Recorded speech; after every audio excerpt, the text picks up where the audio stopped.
Hello, hello, Breeze Heat family. As always, you guys can like, comment, subscribe, share this video if you really love it. Try it, tag me on Instagram, but be sure to go ahead and subscribe while you're here. But today's video will be this creamy Tuscan pasta with salmon and shrimp. I've seen it done a few times just with like the creamy Tuscan salmon and just kind of like doing it over a bed of rice or like over some pasta, but I've never thought to mix the pasta into the actual sauce. But here we go. So you're going to start off with your salmon fillets and shrimp.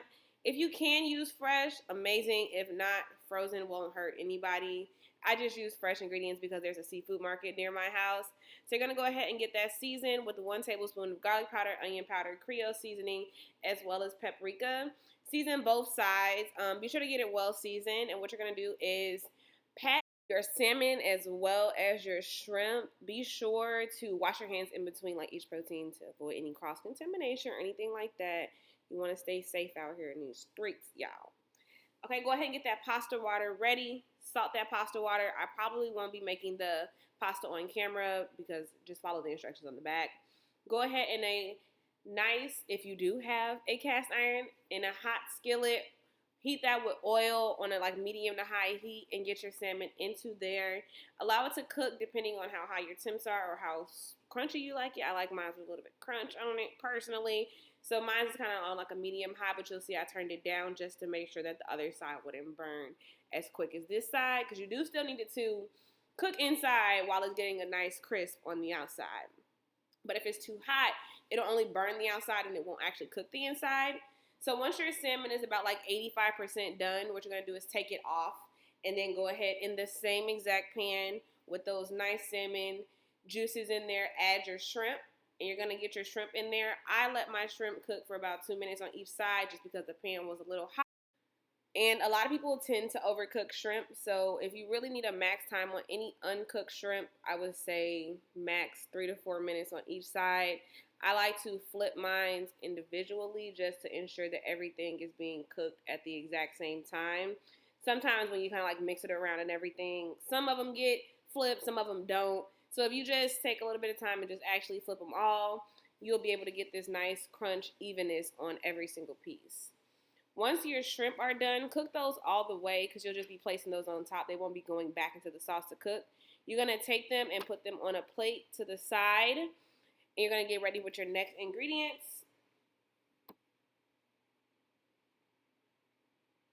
Next ingredients should be shallots. If you don't have any shallots, onions work as well. I use 1 whole shallot here. If you have an onion, I would do probably half of it.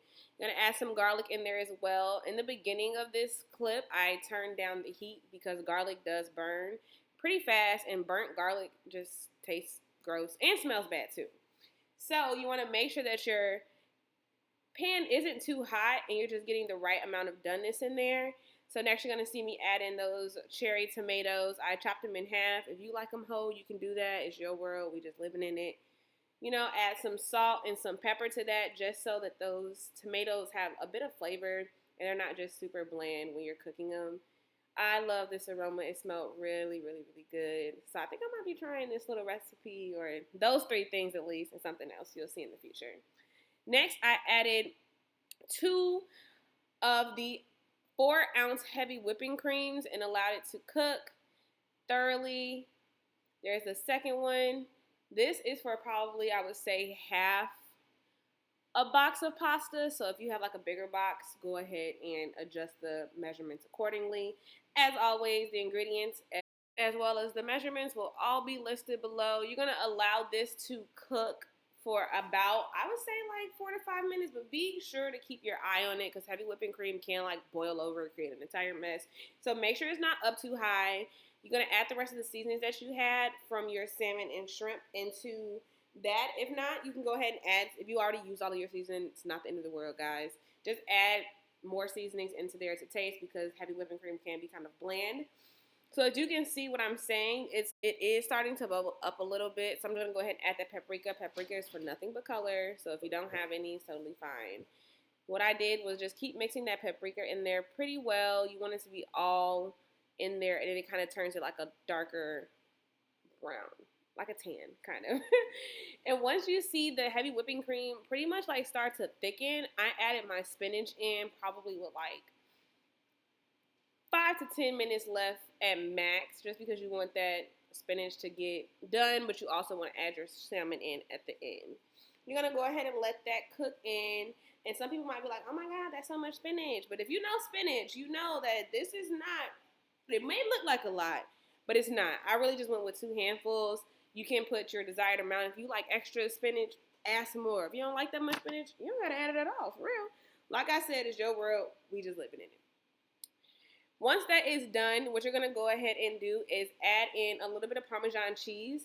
Being that like my heavy whipping cream thickened up pretty much on its own, I didn't add too much Parmesan cheese, as you guys can see, because I did want it to have that thick consistency of like a pasta sauce, but I didn't want it to be too thick that it would be cheesy and super cheesy and kind of take the flavor away from the Tuscan taste that you want it to have.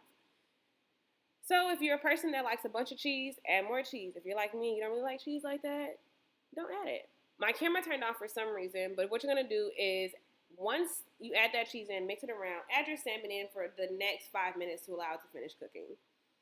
Then you're going to go ahead, once you take that salmon out, add those noodles into that pot, and you're going to turn your pot off at this point, the pan, just so it can finish cooking in that residual heat. See me turn it off there, and you're going to mix it well. You want every single noodle to be coated in there. Every single noodle. So keep mixing until it's nice and well, and y'all know me. If you've been watching, here it is. Closer. Y'all know every time. But if you've also been watching, you know this is my favorite part. I love to show you guys plating and just how I plated it so it can turn out like super pretty. I love pretty food. That's just me. Add your desired amount of pasta, and once you do that, you're going to add your salmon. Awesome. If you want it fully coated, dunk it in there, coat it, who cares? It's your world, like we said, just live in it. Then you're going to add your shrimp on top. I went with 5 shrimp. I had 10 in total, made 2 pieces. So I just split it up like that, and voila. Chef's kiss. Look at that. Let me know if you guys tried this. I would love to see you guys recreate this video. As always, follow me on Instagram, subscribe, share this video with your family. Try it out. You never know. You may love this recipe.